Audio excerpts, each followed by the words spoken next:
AITA for ending my girlfriend's comfortable lifestyle after she flirted with another guy? I'm Leo, 35, and Sabrina had been my girlfriend for a little over 3 years when I finally understood that being patient and being convenient are not the same thing. We were serious enough that her shampoo was in my shower, her spare jacket hung behind my front door, and my coffee maker knew her order before she did. She didn't technically live with me, but there were weeks where it felt like she did.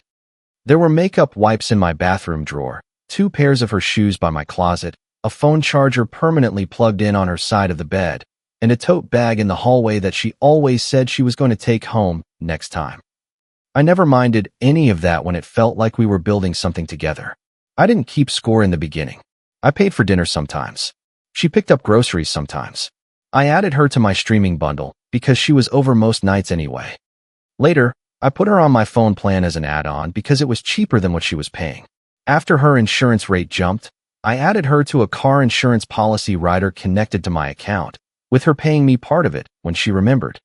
I gave her an authorized user card for shared errands, groceries, and gas when she was running an errand for both of us, that kind of thing.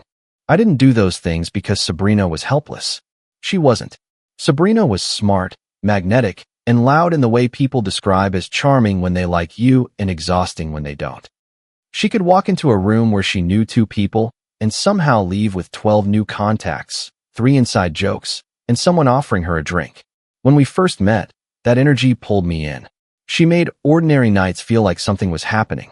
The first time we went out with her friends, a guy at the bar complimented her earrings. Sabrina smiled, thanked him, and slipped her hand into mine without making a show of it.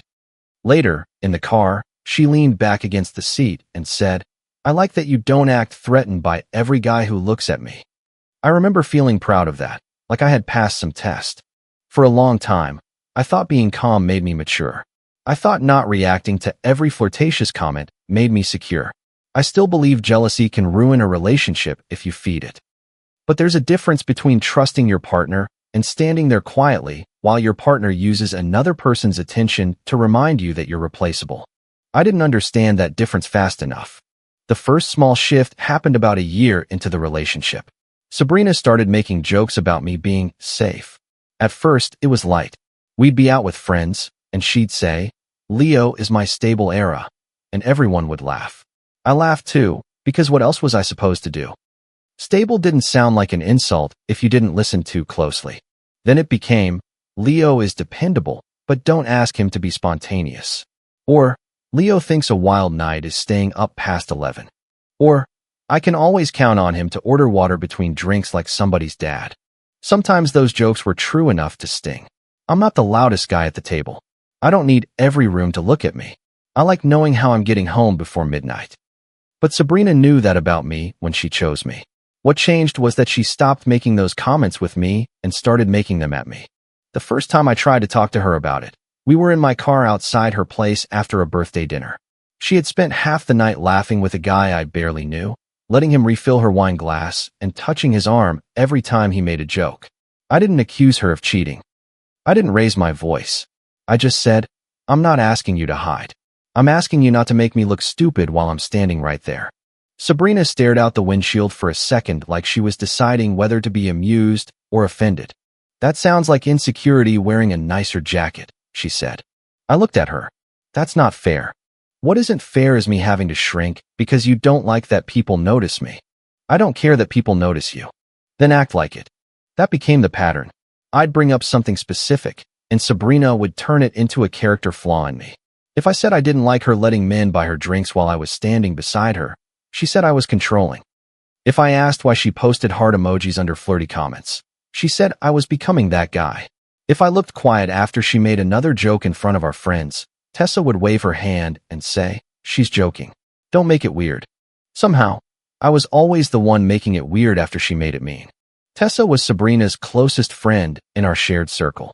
She was the kind of friend who called every bad decision iconic until consequences showed up, then acted like she had only been observing.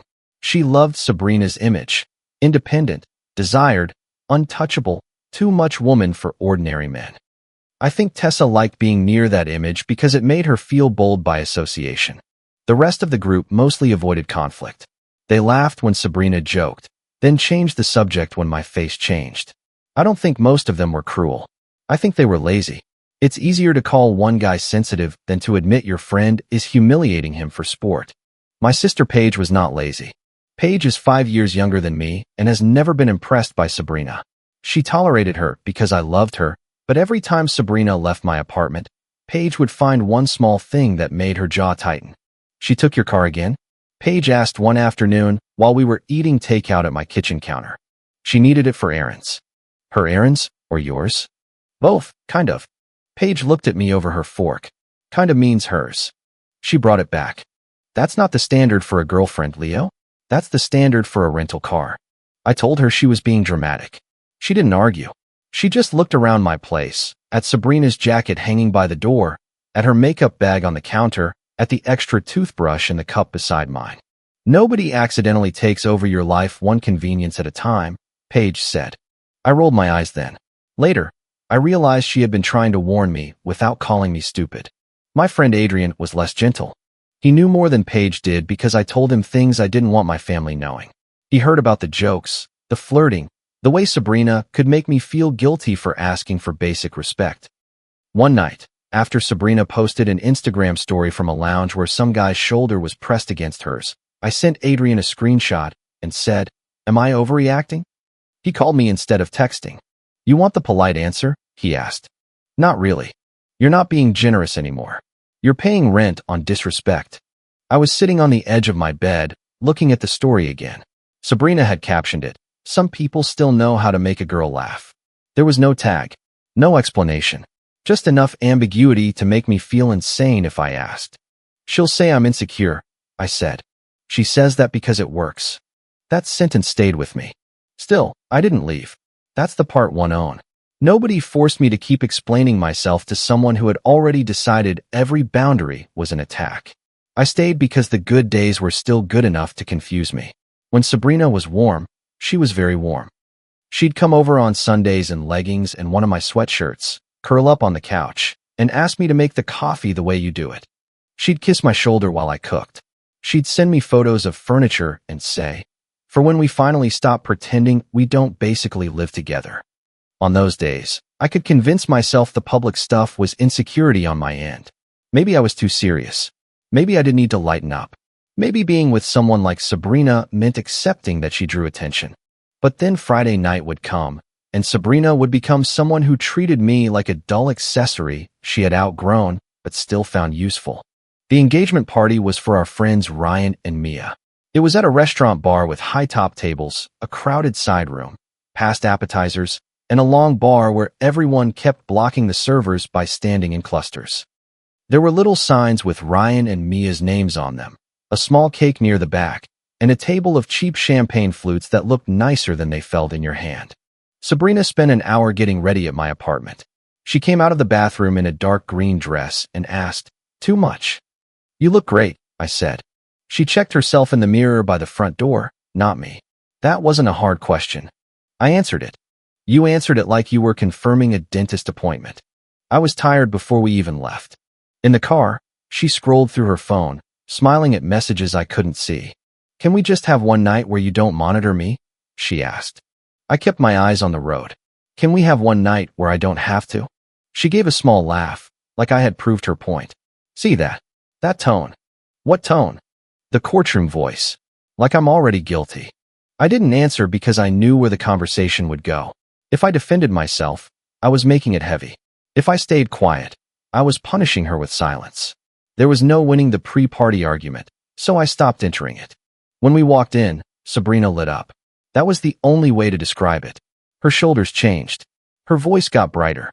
She hugged Mia, squealed over the ring again, even though she had already seen it, and pulled Tessa into a photo before we had even taken off our coats. Tessa saw me and smiled like we were fine. "There he is. Try to keep up tonight, Leo." "I'll do my best," I said. Sabrina laughed. "He says that like it's a work assignment." I looked at her. She didn't look back. She was already waving someone else over. For the first half hour, I did what I always did. I made conversation. I congratulated Ryan. I got Sabrina water when she asked for it. I stood beside her while she drifted in and out of conversations like I was a place to put her purse between performances. Then Cole showed up. I had seen him once or twice around the larger friend group, but didn't know him well. He was tall, casual, and confident without trying too hard, the kind of guy who leaned against a bar like furniture had been arranged for him. He came up while Sabrina was ordering a drink and said, "You here with friends?" Sabrina smiled. "Something like that." I waited for the rest of it. "My boyfriend Leo. We're here with Ryan and Mia." "Anything." She didn't say it. Cole glanced at me, then back at her. "Can I get that for you?" I watched Sabrina's face. She didn't hesitate. "That's sweet." I stepped in just enough to be part of the conversation. "I've got it." Sabrina turned her head slowly. "Leo." One word. Warning, embarrassment, accusation.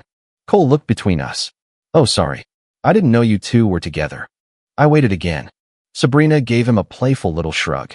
"Depends who you ask tonight." That got a laugh from Tessa, who had appeared near Sabrina's shoulder with her phone in her hand. A couple of people nearby smiled awkwardly because they didn't know whether they were supposed to. I felt something in my chest go cold. "Sabrina," I said quietly, "can we not do this here?" She widened her eyes. "Do what?" "Turn me into the joke." "I'm talking to people." "You know that's not what I mean." She pulled her arm away even though I hadn't touched her. It was a performance move, big enough for others to notice. "See," she said to Tessa. "This is what I mean. I can't breathe around him anymore." Tessa clicked her tongue. "Leo, it's an engagement party. Let her have fun." Cole's expression changed. He looked less amused now, more cautious. "I'm not trying to step into anything." "You're not," Sabrina said, too quickly. Then she looked at me and smiled in a way that had no warmth in it.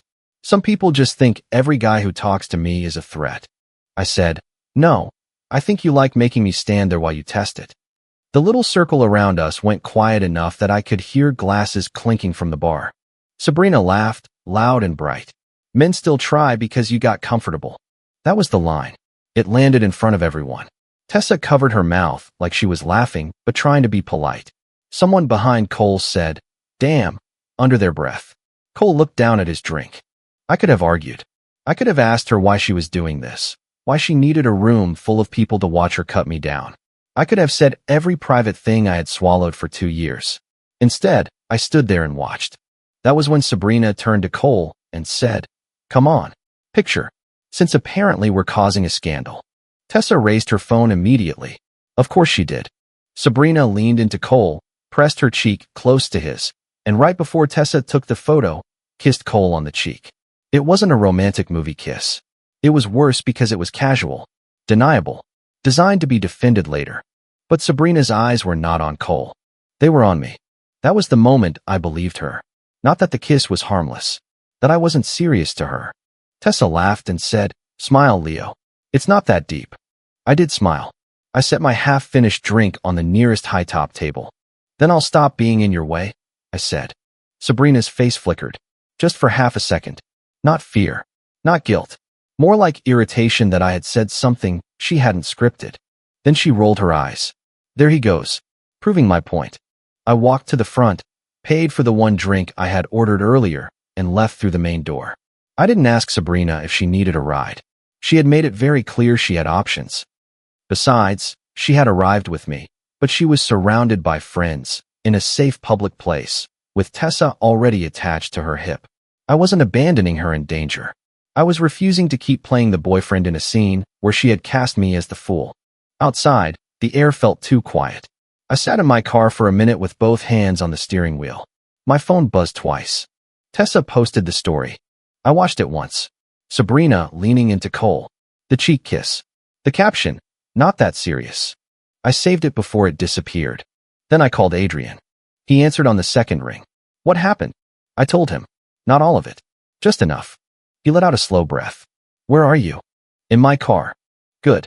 Stay there for a second. Don't text her. Don't leave a voicemail. Don't give her a screenshot she can use." "I'm done," I said.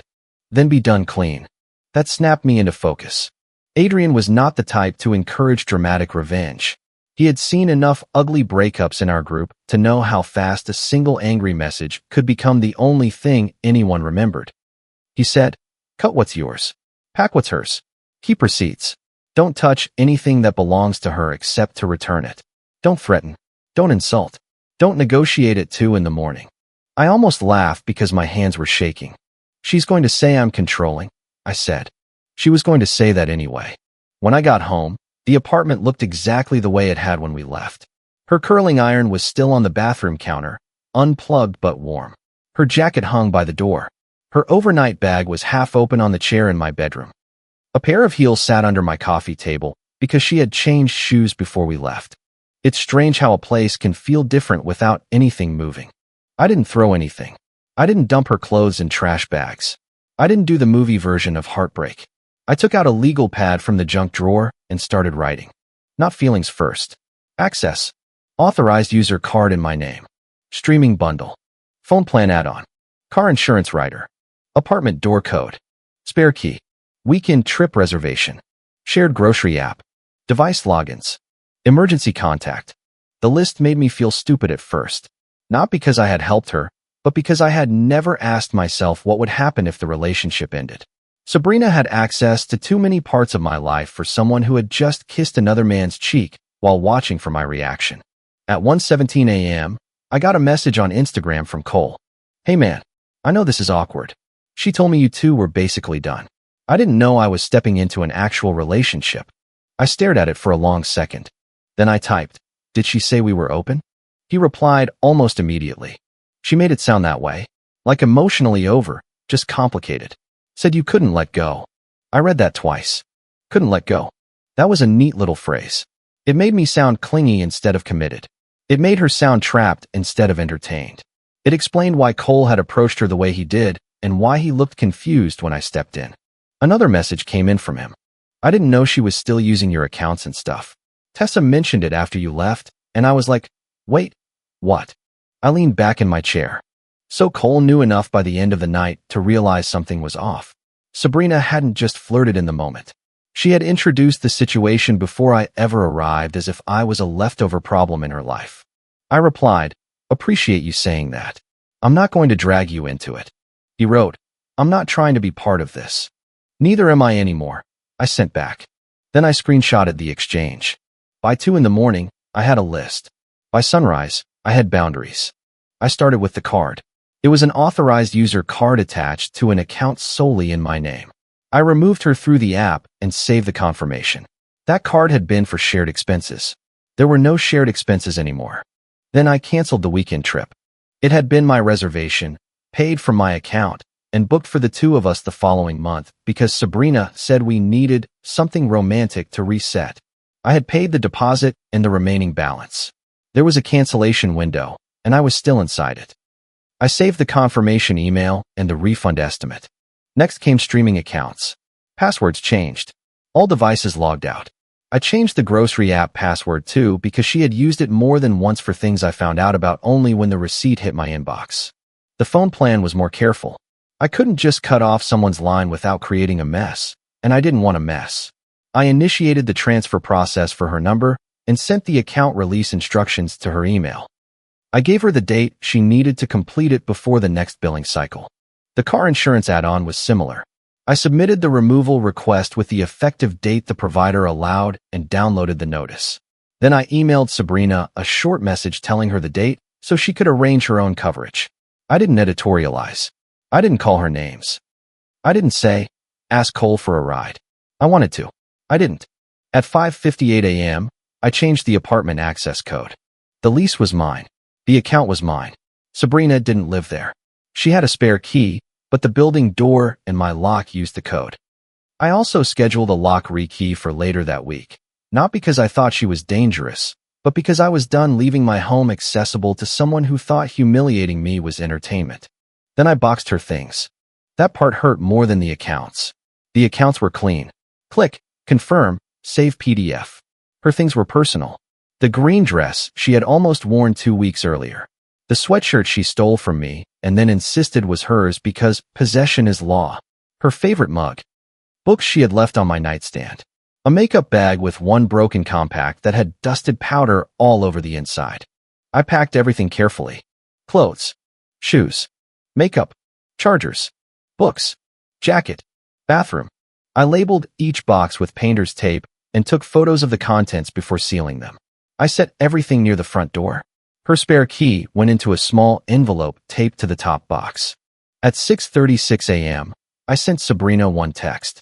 You made it clear you want attention without boundaries. I'm done funding a relationship where I'm treated like an inconvenience. Your things are packed and can be picked up today at 6 with Paige present. I watched the message deliver.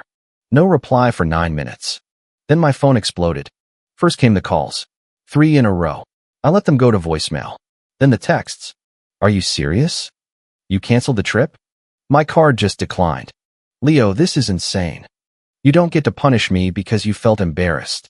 This is financial manipulation. You're being abusive. That last word made me put the phone down for a full minute. Anger is strange when it arrives after the decision. It doesn't feel hot. It feels sharp. Like your body wants to hand you one perfect sentence that will ruin everything you've been careful about. I called Adrian again instead. He answered with, "You texted?" One message. Read it. I did. He said, "Fine. Don't add anything." She called me abusive. Of course she did. Don't give her material. I removed her from the card. Canceled the trip. Changed the code. Started the phone transfer and insurance removal with notice. Good. It feels cold. No. Cold would be doing it to make her beg. You're doing it because the relationship is over. That helped. At 8:12 a.m., my security camera sent a notification. Someone at my door. It was Sabrina. She was still wearing last night's makeup, now smudged under one eye, with Tessa behind her holding a coffee. Sabrina typed the old code into the keypad. It flashed red. She tried again. Red. I didn't open the door. I sent one text. Pickup is at 6 with Paige present. I won't be alone with you while you rewrite what happened. She looked down at her phone on the camera. Then she looked up at the door like she wanted to burn through it with her eyes. A message came in. You changed the code? Are you kidding me? I replied, I can stop giving access to my apartment. You're acting like I cheated. I stared at that for a while. Then I typed, no, I'm acting like I'm single. I didn't answer after that. By mid-morning, Sabrina had moved the fight to the shared group chat. I knew she would. She had always been better with an audience. The chat was called Weekend People because most of the people in it planned dinners and parties there. I had muted it months earlier because Sabrina and Tessa sent too many memes, but notifications started stacking up anyway. Sabrina, just so everyone knows, Leo threw me out this morning because I talked to someone at Ryan and Mia's party. Tessa, it was honestly scary how fast he turned. Friend, wait, what? Sabrina, he canceled a trip we planned, cut off a card, changed his door code, and is acting like I committed a crime. Tessa, using money like this is gross, Leo. Another friend, Mark, wrote, Leo, is that true? I didn't respond right away. That was one of the hardest parts. When someone is actively building a false version of you in front of people you know, every instinct says answer now. Defend now. Throw everything now. But Adrian's voice was still in my head. Don't be messy. Messy gives her a new story. So I waited. Sabrina kept typing. He left me at the party because he got jealous. I had to get a rideshare with Tessa. He's mad because Cole bought me one drink. Tessa, this is exactly why women get tired of insecure guys. There it was again. Insecure. That word had been Sabrina's leash on me for years. She could pull it once and I would heal. I would soften my voice. I would back up. I would start every sentence with, I'm not trying to control you, but, and by then I had already lost. Then Tessa made the mistake that changed everything. She tried to defend Sabrina by sending a screenshot of their private chat from the night before. I think she meant to show that Sabrina had told her I was being weird before Cole even came over. But the screenshot included the message right above it. Sabrina, he won't leave. He likes proving he's not insecure too much. For about 12 seconds, the group chat sat with that screenshot. Then Tessa deleted it. Too late. I had saved it. My hands didn't shake that time. That wasn't flirting. That was strategy. Sabrina hadn't misunderstood me. She hadn't been too playful or too social or too free-spirited to see how it looked. She knew exactly which word kept me quiet. She had identified the insecurity I hated in myself and used my fear of becoming that guy to keep me tolerating public disrespect. The chat went quiet after the deletion, but not because people understood. Quiet can mean a lot of things in a group chat. Sometimes it means people are uncomfortable. Sometimes it means they're waiting to see who will be safe to agree with. I made them wait another hour. During that hour, I built a folder. Not a public social media rant. Not a revenge post. Just a small folder for the same group chat where Sabrina had chosen to accuse me. I titled it, "The Part Sabrina Left Out." Inside, I put Cole's message saying Sabrina told him we were basically done. I put the screenshot of Sabrina kissing his cheek from Tessa's story, with the caption visible. I put Tessa's deleted screenshot with Sabrina's "he won't leave" message. I put prior text where I had asked Sabrina for basic boundaries months earlier. One from me: "I'm not asking you not to talk to people. I'm asking you not to flirt with men in front of me, and then call me insecure for noticing." One from her: "I can't manage your feelings every time someone wants me." Another from me: "Then tell me honestly if you want this relationship or the attention more." No reply from her that night. Just a selfie posted 2 hours later with some guy I didn't know. I also included a simple list of accounts and services that were mine: the authorized user card, streaming bundle, phone plan add-on transfer, car insurance removal notice, apartment access code, and the canceled trip reservation under my name. I attached confirmation emails where appropriate. Nothing intimate. Nothing cruel. Nothing that required an essay. At 11:04 a.m., I sent it to the group chat. The part Sabrina left out. Then I wrote, "I didn't end this because she got attention. I ended it because she used my fear of looking insecure to keep disrespecting me while I paid for the privilege. The relationship is over, so access to things in my name is over. Her belongings are packed safely, and she has a pickup time with a witness." The chat went dead. Not normal quiet. Dead. No typing bubbles for almost a minute. Then Mark wrote, "Sabrina, did you tell Cole you were basically single?" Sabrina: "That's not the point." I replied, "It became the point when you made me the villain." Another friend, Danny, wrote, "Tessa, was that deleted screenshot real?" Tessa didn't answer. Sabrina sent 3 paragraphs at once. "You're humiliating me over a misunderstanding. You always do this. You collect evidence instead of having a real conversation. You made me feel judged for wanting to feel desirable." I read that last line twice because it was the closest she had come to the truth, and even then she had arranged it to make herself the injured party. I wrote, "Being wanted was never the problem. Making me feel disposable was." Tessa finally appeared. I didn't know she told Cole that. Cole, who wasn't in that group chat, messaged me separately around noon. I saw enough from Mark. I told Sabrina I'm not getting involved. I wouldn't have gone near it if she had been honest. I believed him, not because he was noble, because he was embarrassed. Cole had been happy to play charming stranger when he thought I was an ex-boyfriend-shaped complication. He was less interested once he realized Sabrina had used him as a prop in an active relationship.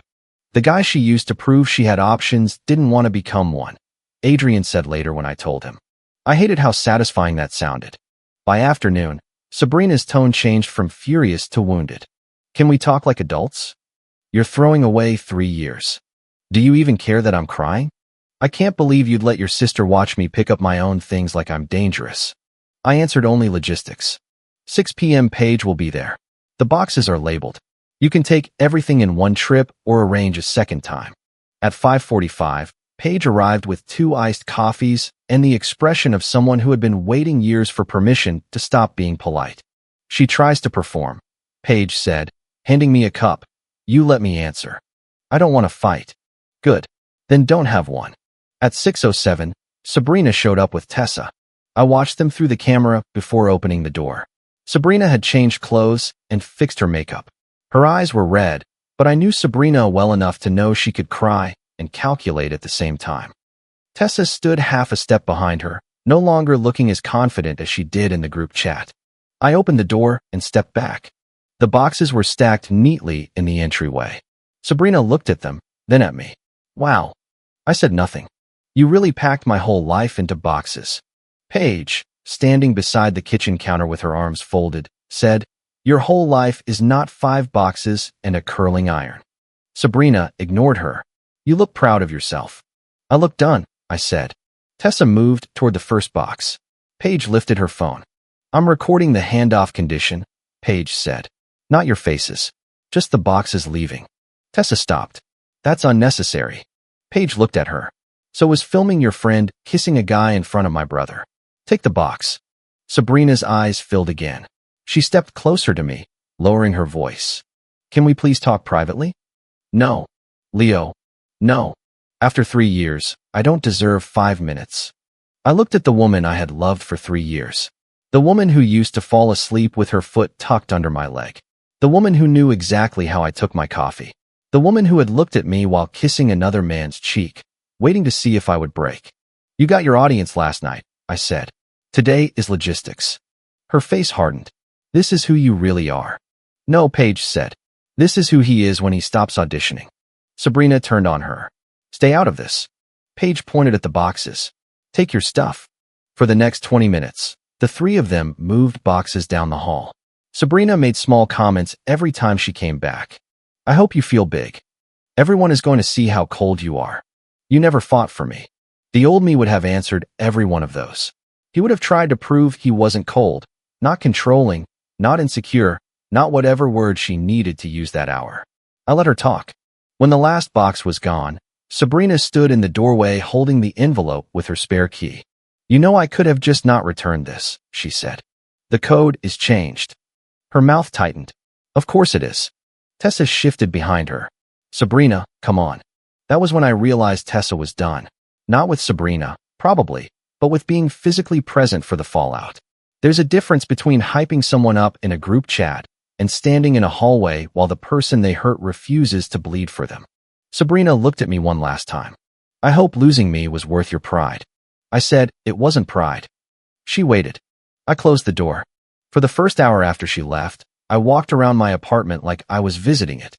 Her jacket was gone from the door. Her shoes were gone from under the coffee table. The bathroom counter looked too empty. Even the air felt different without the coconut smell of her hair products. I expected to feel victorious. Mostly I felt tired. But it was a clean kind of tired.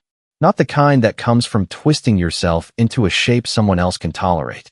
The kind that comes after moving heavy furniture out of a room and seeing the floor for the first time in years.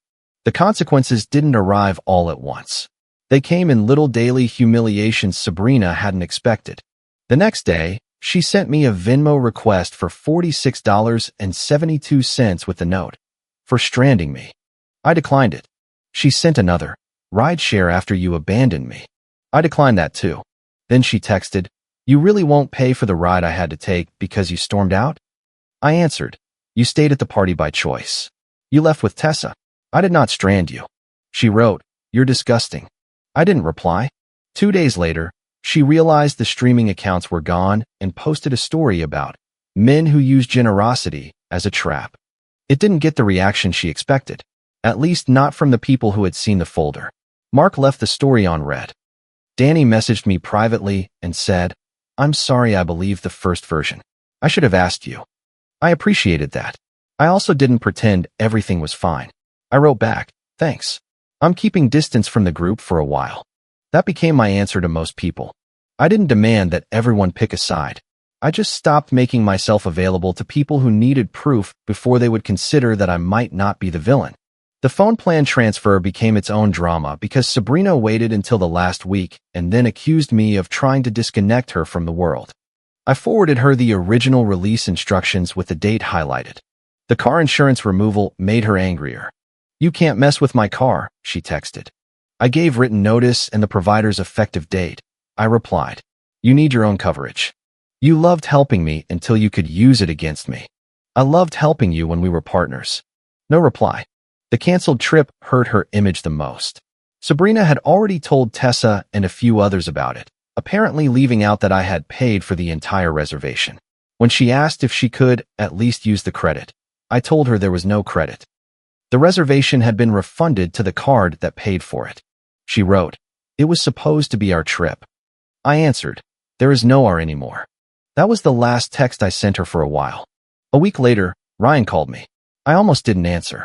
He and Mia had been embarrassed that their engagement party had become the scene of our breakup, and I couldn't blame them for wanting distance. "Hey," he said, "I'm sorry about what happened." "Thanks." I saw the folder. I figured. There was a pause. Mia and I should have checked in sooner. We were overwhelmed that night, but that's not an excuse. I respected that he didn't try to make it about him. "I know it was your night," I said. "I'm sorry it got dragged into that." "You didn't drag it," he said. "You left." That stayed with me too, because that was exactly what Sabrina's story had tried to erase. She needed people to believe I had caused the scene because the alternative was admitting she had performed the scene and I had simply stopped participating. Tessa took longer to crack. For almost 2 weeks, she avoided saying anything directly to me. Then one afternoon, I got a message. I didn't know she told Cole you were basically done. I stared at it, unimpressed. I wrote, "You knew she was testing me." 3 dots appeared, disappeared, appeared again. She vents. I thought it was just talk. She wrote, "He won't leave." No reply for 5 minutes. Then, that was bad. I almost laughed. Bad. Such a small word for something that had kept me doubting my own boundaries for years. I typed, "Don't contact me about Sabrina again." She replied with a thumbs up. Then, a minute later, "For what it's worth, I'm sorry." I didn't respond. I didn't need to reward a late apology that still felt like it was trying to step around the center of the damage. Cole never contacted me again after his apology. From what I heard, he unfollowed Sabrina. I didn't check. I learned I was happier when I stopped monitoring people who were no longer allowed to affect my day. Sabrina didn't stop immediately. Her first strategy had been outrage. Her second was public dignity. She posted quotes about choosing peace, selfies with captions about women who refuse to be controlled, and one long paragraph about how painful it is when someone uses your vulnerability against you. People who didn't know the details probably believed her. That bothered me for about a day. Then I remembered something Adrian said. Some people will always believe the version that asks the least from them. I could live with that. The people who mattered had seen enough. The people who still wanted to treat me like the villain were not people I needed to convince. 3 weeks after the engagement party, Sabrina sent the long message I knew was coming. It arrived at 11:38 p.m., which already told me she wanted an emotional response instead of a practical one. I've been thinking about everything. I know you're probably too angry to hear this, but I need to say it. I never wanted to hurt you. I wanted to feel wanted. I wanted to feel like I was still exciting and alive and not just somebody's girlfriend who sits on a couch every weekend. You made me feel judged for needing attention. You made me feel like there was something wrong with me for enjoying being desired. Maybe I handled it badly. But you made it impossible to talk to you because you always went quiet and acted disappointed. I hope someday you understand that I was lonely too. I read it once. Then again. There was still no real apology in it. No, I lied to Cole. No, I embarrassed you in front of our friends. No, I used a word I knew would shut you down. The whole thing was built like a hallway with no doors, guiding me toward the only conclusion she wanted. I had made her do it by failing to admire her correctly. I answered once. Being wanted was never the problem. Making me feel disposable was. She replied within seconds. That's it. I didn't answer.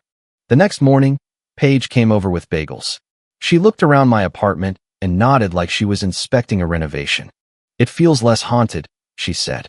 That's dramatic. It smelled like her conditioner in here for 3 years. Let me have this. We ate at the kitchen counter.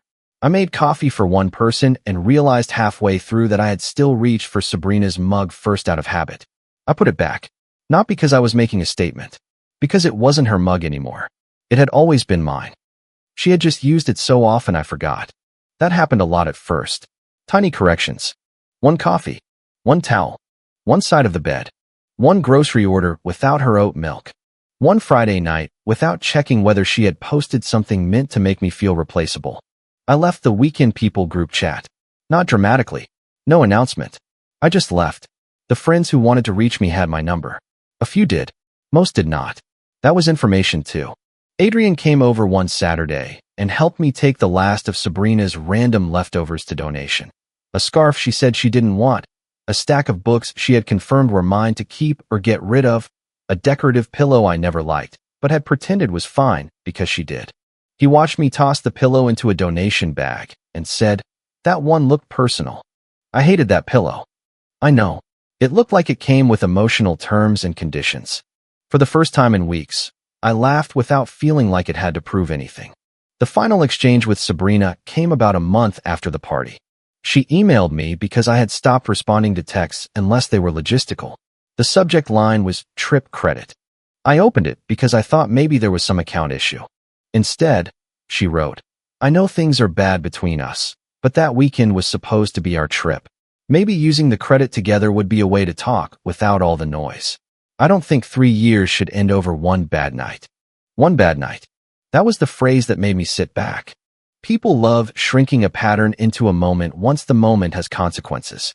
I typed carefully. The reservation was canceled and refunded to the original payment method. There is no trip credit. There is no shared trip. The relationship ended because of a long pattern of disrespect, public humiliation, and dishonesty. Please only contact me about remaining logistics. She replied, "You're really this cold?" I did not answer. That was the thing Sabrina never understood. Restraint had never meant I didn't feel anything. It meant I had spent years managing my reactions so she could keep calling herself harmless. When I stopped responding, it wasn't because I had become cold overnight. It was because I had finally stopped volunteering warmth to someone who used it as proof she could keep pushing. A few months later, I heard through Mark that Sabrina and Tessa had fallen out for a while. I didn't ask for details, but Mark said something about Sabrina blaming Tessa for the screenshot and Tessa saying she was tired of getting pulled into cleanup. That sounded right. Friendships built on enabling don't always survive accountability.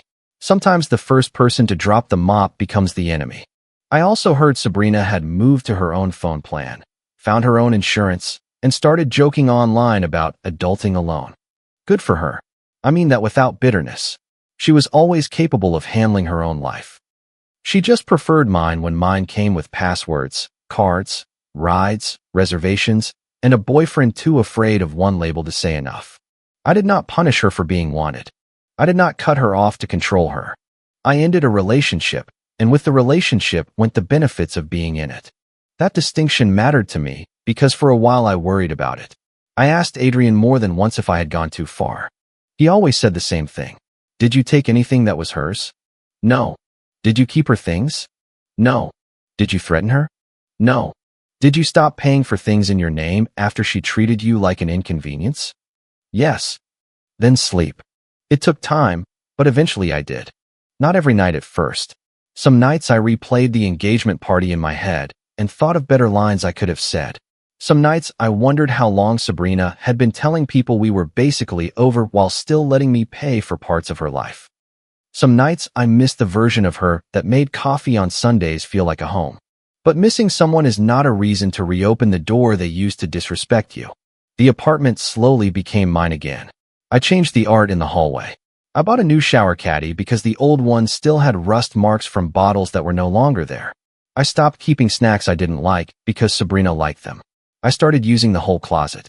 The first time I had friends over after leaving the group chat, it was just Adrian, Paige, Mark, and Danny. No performance. No one filming stories. No jokes that required someone else to lose dignity for the room to laugh. We ordered too much food, argued about a movie, and nobody called ordinary peace boring. At one point, Paige raised her drink and said, "To not paying rent on disrespect." Adrian laughed. I said that. And it was correct, she said. I rolled my eyes, but I smiled. Later that night, after everyone left, I stood in the kitchen rinsing plates. My phone was on the counter. No missed calls from Sabrina. No group chat chaos. No story to decode. No caption meant for me to see, but not respond to. Just quiet. For a long time, I had mistaken quiet for losing. If Sabrina was out being admired and I was home trying not to care, I thought she had the power. If she could make people laugh and I could only sit there uncomfortable, I thought that meant I was smaller somehow. It did not. Confidence is not pretending disrespect doesn't hurt. It's admitting it hurts and still refusing to bargain with it. Sabrina said I should take a look at myself. I did, and I finally saw a guy paying to be disrespected. I did not punish her for being wanted. I stopped rewarding her for making me feel disposable. If you like the stories, don't forget to leave a comment and support the channel by subscribing. See you in the upcoming stories.